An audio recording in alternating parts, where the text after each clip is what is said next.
এখন আমি বানাবো গরম ক্যাপাচিনো। প্রথমে জন্ডিস কালারের একটি গ্লাস নিয়ে নেব।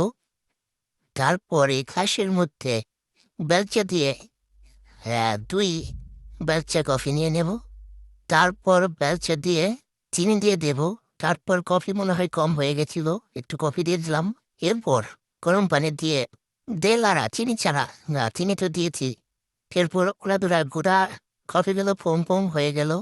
এই তো আমাদের ক্যাচাপিনো রেডি। এখন সুন্দর একটা বাটি নিয়ে তার মধ্যে দুধ নিয়ে নিব।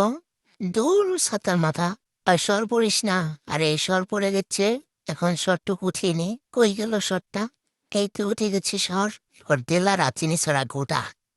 এখন দুধটাকেও ফোম ফোম করে নেব।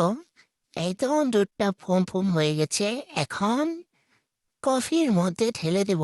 আরে সর্বনাশ, দুধ তো কম হয়ে গেছে। আর একটু দুধ নিয়ে নেই, এখন ফোম ফোম করে নেব।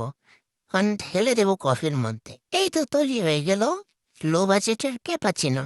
এখন একটু ডিজাইন করে দেই। এই যে চামচ দিয়ে কুটে কুটে ডিজাইন করে দিলাম। ওয়াও, সুন্দর! মাশাল্লাহ। এখন ফোঁটা ফোঁটা দিয়ে ডিজাইন করে দেব। এমনও তো ডিজাইন হতে পারে। মজাৎকার হয়েছে।